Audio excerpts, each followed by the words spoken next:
Y comenzamos este programa de Charlando en Familia hablando de una cosa muy importante que es el reino de Dios. Y justamente, ya para comenzar en este tema, Rodrigo y Primero que Pablo. nada, bienvenido. Bienvenido, Volvió, sí, he's porque back. Volvió y se puso a la venta. Acá estoy de vuelta. Sí, hice una pequeña incursión por España, pero ya estamos de vuelta por acá. Pero los vi en los programas que hicieron el otro día, muy bien. Bueno. Soy oyente y escucha y partícipe. Y los veo en el programa Charlando en Familia. Pero saben que en este momento estamos, tanto en Uruguay como en Estados Unidos, estamos en periodo de elecciones. Acá y en Estados Unidos. Sí, hay unos líos porque la gente se pelea y discute. Y yo digo, pérdida de tiempo que se hace uno con todas estas cosas, discutiendo y peleando, cuando simplemente después la Aunque gente acá va. está medio tranquilo la Sí, acá cosa. está muy No tranquilo. parece que hubiera No, elecciones. No parece. Acá no. En Estados Unidos está más conflictivo porque son dos y dos, una lucha más. Pero acá parece que no hay ni balconeras, ni están los autos con las banderitas. Como Ni hay que tanta gente repartiendo listas que Sí, otros años no, a esta altura estaba estaba lleno todo de lleno. gente repartiendo listas. No, es diferente este es año. muy diferente. Pero igual de cualquier manera, quiero citar un caso muy especial que Jesús tenía muy preocupado a los ocupantes romanos que estaban en aquel lugar. ¿Por qué? Porque ya no había habido sediciones, habían enfrentamientos. De hecho, Jesús eligió a uno de los discípulos, que era Simón el Celote, que los celotes eran los que hacían atentados contra los romanos, porque querían echarlos del país. Entonces, una de las preocupaciones era qué pasaba con Jesús, porque todo el mundo lo seguía, y cuando todo el mundo lo sigue, Roma andaba medio desconfiado, sobre todo Poncio Pilatos, que era el líder. Pero en uno de los pasajes finales nos muestra que Jesús es llevado a Poncio Pilatos. Y la pregunta que le hace él es acerca a qué venía. Y él le dice, no, mi reino no está aquí, no está en la tierra. Mi reino es el de los cielos. Y Pilato como que respiró y dijo, no tengo nada contra él. Porque él lo que le preocupaba se le iba a decir, no, yo los vengo a derrocar y a echarlos. Claro. Entonces ahí puso una posición muy importante porque el imperialismo romano era muy fuerte en aquella época. Y cuando los que se le oponían los crucificaban, los torturaban, los mataban, y eran bastante sanguinarios los romanos. Sin embargo, Jesús vino a establecer un reino, que es lo que vamos a estar hablando hoy, establecer el reino de Dios aquí en la tierra, porque le preguntan y dice, ¿dónde está el reino? Y algunos dicen, no, está allá, está acá, y Jesús dijo, no, está acá en medio nuestro. Y cuando Jesús se va, da la promesa del Espíritu Santo, que aquel que recibía a Jesús recibía el Espíritu Santo como seña, como una señal de que era un hijo de Dios. Y a partir de ese momento, el Imperio Romano duró prácticamente 3 siglos más, torturando y matando a todos los cristianos, sin entender que los cristianos no venían a hacer una revuelta ni a apoderarse del gobierno. De hecho, en un determinado momento, en el primer siglo, ya eran una cantidad muy importante y a ninguno de ellos se le ocurrió ocupar una plaza en el Senado, por ejemplo, de Roma. De Roma. No les interesaba. Bien con la intelectualidad del apóstol Pablo, bien podía haberlo Podría hecho. haber sido. Y con Era ciudadano romano, aparte. Un ciudadano y aparte la multitud que tenía atrás de él, porque También. el Evangelio se propagó por todo el Imperio Romano. Y entonces quiero tocar este tema porque lo hablo en todos los países cuando hay elecciones, me ha tocado estar en varios lugares y la gente se discute y se pelea. Yo tengo un grupo de WhatsApp integrándolo con los compañeros de la Escuela Brasil, que una de las cosas básicas es no discutir de religión ni de política, para no enfrentarse, ¿viste? Es más, en un determinado momento hasta se intentó prohibir hablar de fútbol, porque ¿viste? Claro. El fútbol también te lleva a pasiones, discusiones. Pasiones desordenadas. Pero al final aceptamos, y entonces ahí nos desquitamos a veces, cuando gana uno, gana el otro, nos embromamos. Pero el hecho es que hoy día se están dividiendo familias, peleando la gente, discutiendo, y después, bueno, uno agarra el gobierno, sigue el gobierno. Será bueno, será malo, no lo sabemos cómo va a ser el próximo, pero lo cierto es que nosotros estamos viviendo el reino de Dios. Los creyentes, nosotros vivimos en un reino que, como dijo Jesús, es un reino espiritual, pero un reino al fin, porque nosotros tenemos a nuestro líder que se llama Jesucristo, que es la cabeza de la iglesia, como dice Colosenses. Estaba leyendo justamente a Colosenses, dice, Él es la plenitud de Dios, Él es la cabeza de la iglesia. Entonces nosotros tenemos unas leyes del reino, que están en el Evangelio según San Mateo, en el capítulo 5, 6 y 7, y tenemos unas reglas de la misma que pasa la Constitución de nuestro país o pasa la de Estados Unidos. En todos los países tiene una Constitución. Nuestra Constitución está marcada por el Evangelio según San Mateo en esos 3 capítulos. Y ahí está la base. O sea, una base que no te habla de ministerios, no habla de policías, no habla del ejército, no habla de los poderes legislativos, ejecutivos, no. Habla de algo bien piramidal donde Jesucristo es la cabeza y todos nosotros somos parte por igual del reino de Dios. Aunque después el apóstol Pablo viene a marcar lo que es la doctrina de la iglesia, Claro. ¿no? O lo que tendría que ser la doctrina de la iglesia, ¿no? Sí, es la base constitucional. O sea, en las cartas de Pablo más esos 3 capítulos son las bases. O por ejemplo, Pablo le da más luz a lo que Jesús dice en esos 3 capítulos. Exacto. La inspiración en ese momento. Entonces, yo quiero dirigirme en estos días a todos los que están escuchando, quizás algún americano, quizás acá en el Uruguay, para que no entre en ese tema de discutir y pelearse y enojarse. Y aparte he entendido algo muy importante. Yo estoy en la edad de, ustedes saben que las distintas generaciones están marcados por unos años y tienen características bastante parecidas. Por ejemplo, los baby boomers son los que nacimos después de la Segunda Guerra Mundial, del 45 en adelante. Son los que tengo, ustedes no, porque ustedes son jóvenes, ustedes pertenecen a otra generación. Soy de la X. De la X y lo que se siguen son del millennial. Pero nosotros tenemos yo trato de, ahora en Cristo Jesús, de renunciar a todo esto. Que el mundo está dividido en 2, en los buenos y los malos. Depende del espectro político que tengas, los buenos son ellos y los malos son los otros. Pero Claro. te vas para el otro lado, los buenos son ellos y los malos son los otros. Entonces se viven discutiendo. Yo estuve ahora en una reunión de amigos allá y era una discusión, una pelea, porque uno decía, ustedes son los buenos, los otros son los malos. Y acá yo voy a llegar a una conclusión. Según la palabra somos todos malos. Todos Exacto. malos, todos malos. Exactamente. ¿Por qué? Porque venimos del pecado. Entonces, en el reino de Dios, Dios te ve desde allá arriba como que todos hemos fallado, todos somos malos, pero podemos llegar a ser buenos a través de Jesucristo. Tenemos, no, ni así. Ni así porque... Ni así porque te podés equivocar. Claro. Pero ya tenemos una naturaleza pecaminosa en sí mismo, claro. que no tiene solución hasta que Cristo venga. O sea, hay una solución en cuanto a que somos perdonados de nuestros pecados por la sangre de Cristo, ¿no? Que ahí es donde se sella el pacto cuando Jesús dice consumado es. Y ahí comienza una nueva etapa en la humanidad, ¿no? Y entonces después de ahí para adelante la cosa empieza a cambiar. Porque antes, o sea, en la ley,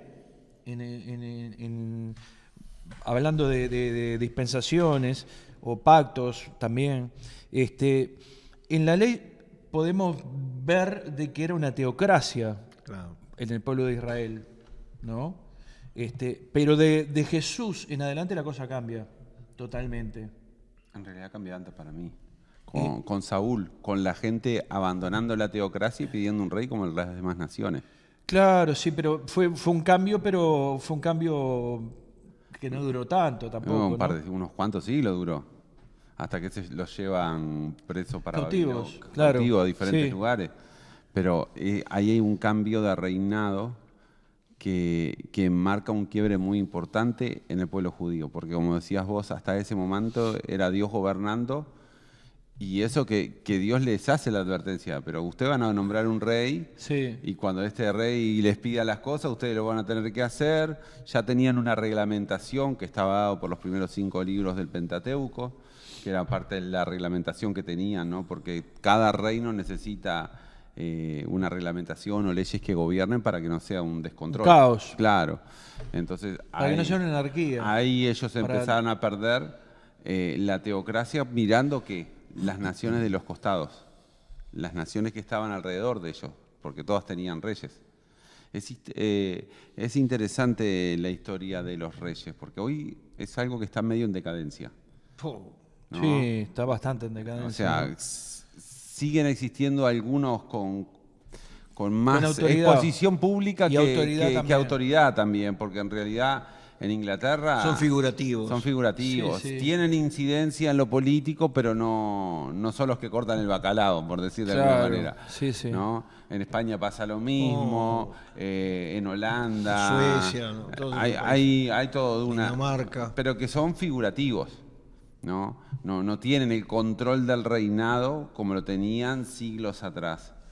Y vos sabés que cuando vos mirás la historia, muchos de los reyes no eran en su momento las personas más fuertes, sino que era, creo que fue en Francia que nombraron al rey, porque era de los castillos feudales el más pequeño, entonces quien lo nombramos a él lo tenemos controlado, pero con el correr de los tiempos, los reinados lo que tienen, a diferencia de la democracia, es primero que los reinados son hereditarios. Hereditarios, claro. No es como la familia. democracia, como que votamos ahora en Uruguay o en Estados Unidos para elegir los presidentes.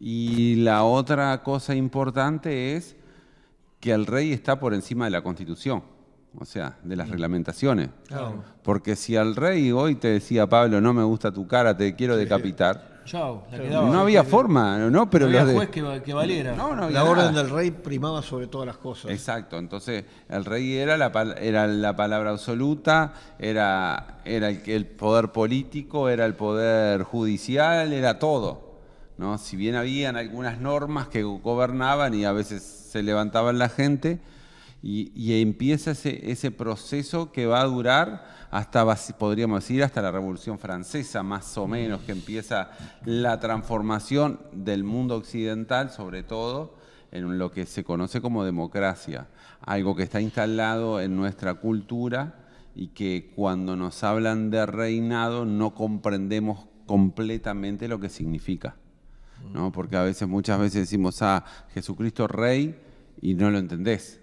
En su cabal concepto de, ok, lo que dice el rey es absoluto. Sí, claro. Porque hoy estamos acostumbrados al debate, a la confrontación, porque no me gustan las ideas. Bueno, lo llevamos que votemos. Hablo del mundo occidental, ¿no? Porque el oriental tiene otras formas, hay diferentes cosas en el mundo. Pero el mundo occidental, hoy si vos querés proponer una ley o no te gusta una ley, por ejemplo hablamos del Uruguay, hoy que en las próximas elecciones se van a poner a consideración de la ciudadanía 2 leyes. ¿Puedes estar de acuerdo o no? Pero ¿quién va a decidir? La gente en su totalidad. Exacto. Los que votan. En los reinados no era así. Y eso nos lleva a entender, porque si hablamos de reino, no hablamos de democracia. No hablamos de sistemas políticos como hoy estamos acostumbrados. Claro. El reino básicamente lo podemos asociar tal vez a gobernadores que se perpetúan en el poder, por decirlo de alguna manera, que buscan la forma de quedarse en el poder para siempre. ¿Qué era lo importante de los reinos?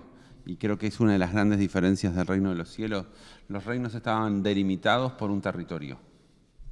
Vos mirás el reino de Francia, el reino de España. Ahora, el reino de los cielos es un reino globalizado. Es el primer reino que aparece que no tiene fronteras. Porque mismo Jesús nos dice, ok, ustedes van a ser parte y van a conseguir adeptos para el nuevo reino. Sí. Van a empezar en Jerusalén, en Judea, en Samaria y hasta lo último en la tierra. Exacto, y pasamos a ser ciudadanos del reino de los cielos. Exacto, pero no tiene límites. Exacto. El límite está en mi creencia, yo creo. Es un rey que no viene por imposición porque es el que está gobernando en este territorio, gobernó su abuelo, gobernó su tatarabuelo, no. Es un rey que lo aceptamos en nuestro corazón y él marca, o por lo menos esa es una de las promesas que la Biblia hace, él marca su reglamento, o podríamos decirle de su constitución, sí, o sus normas en nuestro corazón. Claro. ¿Sí? Él marca el rumbo de nuestras vidas. Él marca y nos gobierna. Eso es, en principio, el concepto más importante del reino de los cielos. Dice la palabra, cambiaré el corazón de piedra y les pondré un corazón de carne, hablando a futuro, ¿no? Que iba a marcar nuestro corazón con las leyes que él tiene. Claro. Entonces, cuando vos entrás a analizar ese concepto de reino, nos lleva a que es un reino que se sigue expandiendo. ¿Por qué se sigue expandiendo? Porque cada vida que entrega su corazón a Dios pasa a ser parte del reino. Y se ha perpetuado a través de los siglos. Desde Claro. Jesucristo hasta acá, Sí, bueno, a tal punto de que marcó la historia y la dividió en dos, ¿no? antes de Cristo y después de Cristo. Sí. Bueno, según donde vivas. No, Sí, no, sí. según donde viva, la mayoría... Porque venimos de Claro. festejar, los judíos vienen de festejar la semana pasada. 5.789. Aniversario. Y los chinos tienen otra fecha. Los chinos tienen otra fecha, claro. por eso te digo, pero en el mundo occidental básicamente marca la historia en dos, por eso yo hago mucho énfasis en el mundo occidental porque Que no es poco importante. no, No, para O nada. sea, Habrán visto hechos históricos que podrían haber marcado antes y después y no no fueron. Y no fueron. Entonces, el reino de los cielos, primero lo que hay que entender es, tiene un gobernante. Y el gobernante está en los cielos, no está en la tierra. Sí. Que sí tiene gente que de alguna manera cumplen sus órdenes y llevan, por ejemplo, hay un mandato de nuestro rey, si lo vemos de esa manera, de expandir el reino compartiendo la buena noticia, Sí. compartiendo el evangelio. Eso es un mandato de Dios de expansión del reino. ¿Sí? Que cuando vos lo comparás y haces la analogía con los reinos anteriores, vos, por ejemplo, vos sabés que hablabas recién de la época de Jesús, los romanos, pero el reino romano terminó cayendo. Claro. Y después se levantaron otros reinos. Sí. ¿Sí? Yo estoy medio ahí con ese asunto, estoy medio, no en desacuerdo, pero tengo como mi propia teoría en el Imperio Romano. Lo hemos estudiado en el liceo, la caída hasta el título me acuerdo. La caída del Imperio La caída Romano. del Imperio Romano, que se estudia, Sí. ¿no? Yo creo que con el asunto de Constantino en el 313, yo creo que el Imperio Romano se perpetúa y se empieza a desfigurar en gobierno juntamente con religión. Claro. Hasta el día de hoy, Sí. Hasta el día de hoy, porque podemos ver, bueno, si bien el Vaticano hoy en día, desde 1919, creo que es, ¿no?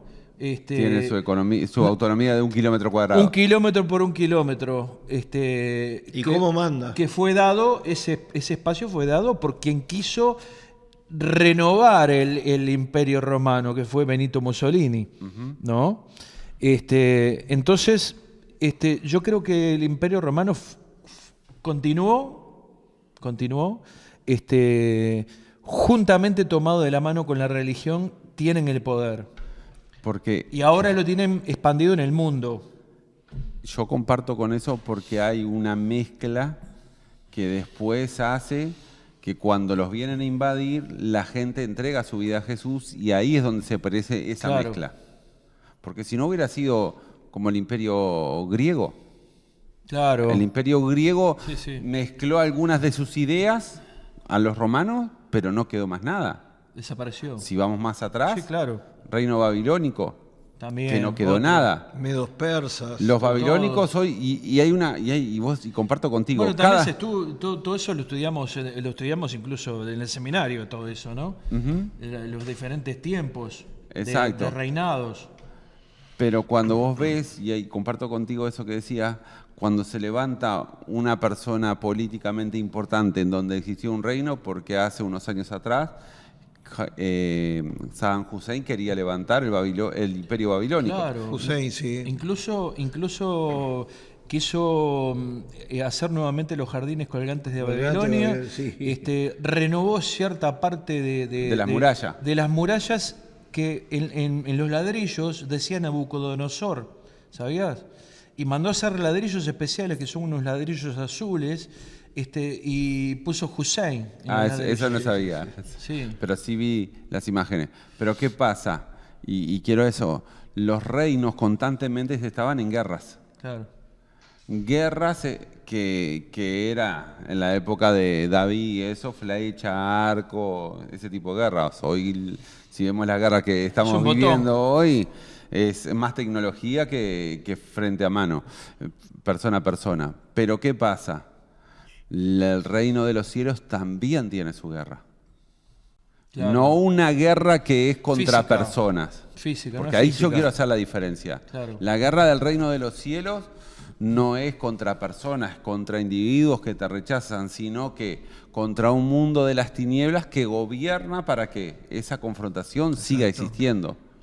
Entonces, creo que una de las cosas que podemos ver, porque siempre la Biblia, por ejemplo, habla el momento en que la primavera era el momento en que los reyes salían a la guerra. Sí. Entonces, el reino de los cielos también tiene su lucha, pero vuelvo a decir, no es contra personas. El apóstol Pablo dice, nuestra lucha no es contra individuos. Sí, tu versión. Claro, modernizate, Pablito. No es contra individuos, es contra un mundo de las tinieblas. Principados, potestades, gobernadores, huestes espirituales en las regiones celestes. Espirituales de maldad. ¿Qué es lo que buscan ahora?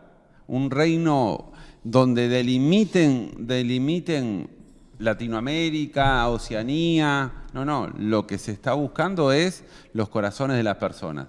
Bueno, que eso es algo bueno que tenemos en Uruguay, somos pioneros con la Constitución de 1919, que fue aprobada en el 19, el gobierno de Baltasar Brum, es una ley ballista, en la cual el gobierno queda totalmente separado del Estado, el Estado queda separado totalmente de la religión. Porque hasta ese momento éramos igual que Argentina. Claro. Que Argentina hasta el día de hoy, el Estado tiene que subvencionar a la Iglesia Católica, que es la representante del Estado, por así decirlo, ¿no? Nosotros tenemos esa ley, que yo la veo como algo bueno. Sí, yo también. Totalmente. Sí, yo no. Lo veo como algo que realmente hemos sido, creo que adelantados en eso, ¿no? Uh-huh. El tener la religión libre de total control del Estado. Aunque a veces nos quejamos, porque eso abre puertas para los que quieran. Hoy en Uruguay encontrás monumentos a Buda, encontrás monumentos a Ayman Shah. O sea, porque como es laico, cualquiera que consiga los permisos da esa opción. Más allá de que creo que en estos tiempos hay que respetar las opiniones de las diferentes personas. Sí. Seguimos luchando y compartiendo un mensaje de esperanza. Seguimos como creyendo que Dios hace algo de transformación cuando una persona se empieza a pertenecer a su reino. Pero la lucha que Dios nos plantea no es a golpes de puño o a lanza o a revólver, sino una lucha más que nada espiritual. Exacto. Donde cuando yo me pongo a orar, cuando yo me pongo a ayunar, cuando yo busco de la presencia de Dios, Dios me da estrategias para que pueda seguir avanzando su reino, que se conforma con personas, porque ahora hablamos de reino de personas, no de territorios, se vienen acercando a los pies de Jesús. Entonces, eso es el concepto de reino que Jesús plantea, que era contradictorio, por eso era que en un principio los cristianos eran perseguidos. Y muchas veces lo único que tenían que decir, yo no creo en Jesús que sea el rey. Y ellos se mantenían, Jesús es mi rey. Y muchos de ellos fueron decapitados, mandados por los leones o muertos por gladiadores. Sí. Entonces, ese reino hoy sigue estando vigente. Porque vos hablamos del reino babilónico y quedó en la historia. El reino griego quedó en la historia. El reino romano quedó en la historia. Y hay una evolución donde se cae un reino y automáticamente se levanta otro. Hablo de reinos físicos en la tierra, ¿no? En algún momento fue el inglés, hoy creo que estamos en un periodo medio de transición de reinados, mucha guerra, mucha geopolítica, que en algún momento la Biblia va a determinar que hoy se va a levantar aquel que está planificado, que va a ser el gran personaje del reino de las tinieblas, que se va a hacer adorar en el templo de Jerusalén.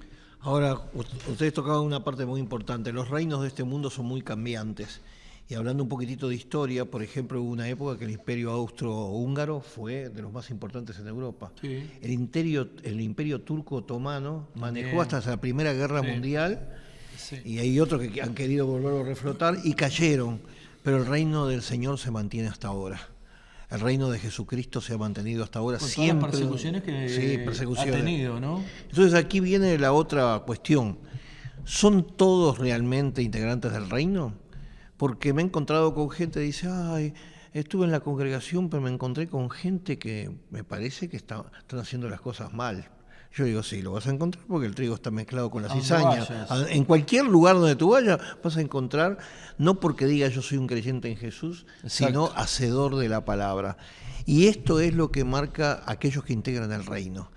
Los que integran el reino están bien identificados porque están con las normas de la palabra de Dios, ahora a través de Jesucristo, y como decías tú, de las leyes, la interpretación que dio Pablo a las leyes de Jesús, y todos aquellos que están creyendo y viviendo esta palabra son los integrantes del reino.